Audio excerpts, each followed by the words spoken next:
Assalamualaikum warahmatullahi wabarakatuh. Perkenalkan, nama saya Elisa Ramayanti, NIM C1C018091.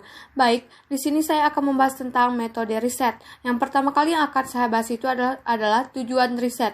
Terdapat 5 tujuan spesifik dari suatu riset, yaitu yang pertama menggambarkan fenomena, yang kedua menemukan hubungan, yang ketiga menjelaskan fenomena, yang keempat memprediksi kejadian-kejadian di masa yang akan datang, dan yang kelima itu melihat pengaruh satu atau lebih faktor terhadap satu atau lebih kejadian.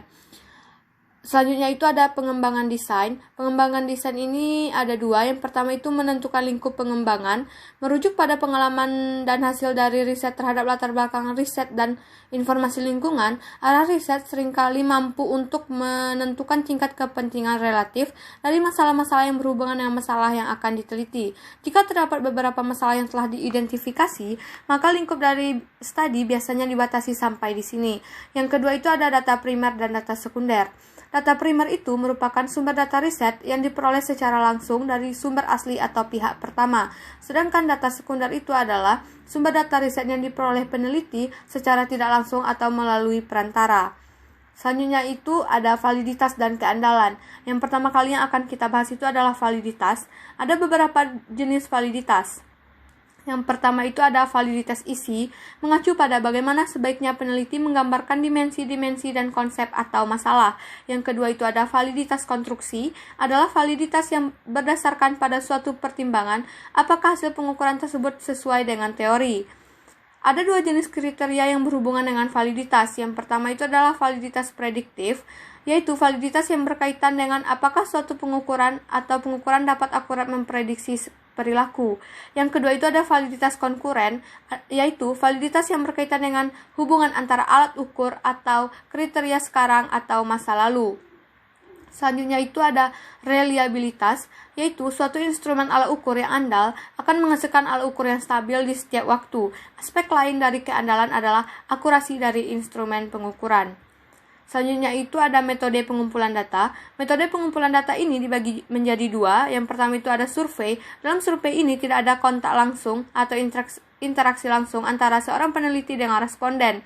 Data dikumpulkan dengan cara media elektronik, menelpon atau memberikan serangkaian pertanyaan. Yang kedua itu ada observasi. Observasi merupakan proses pencatatan pola perilaku manusia, sesuatu hal kejadian yang sistematis tanpa adanya pertanyaan maupun komunikasi dengan individu-individu yang diteliti. Selanjutnya itu ada memilih responden. Langkah pertama yang harus kita lakukan dalam memilih responden itu adalah dengan cara menentukan populasi.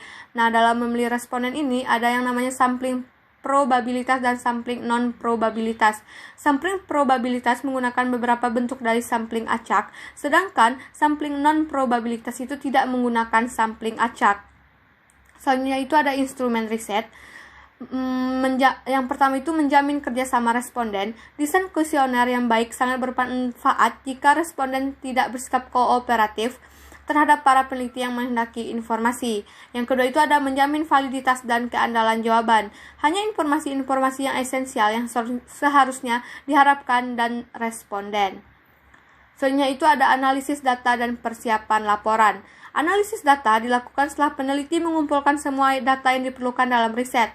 Peneliti biasanya melakukan beberapa tahap persiapan data untuk memudahkan proses analisis data.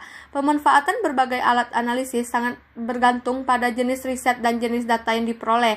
Ketersediaan alat-alat analisis memberikan gambaran bahwa satu alat analisis dengan alat analisis lainnya dapat saling bergantian dimanfaatkan dan kadangkala hanya ada satu alat analisis yang dapat digunakan.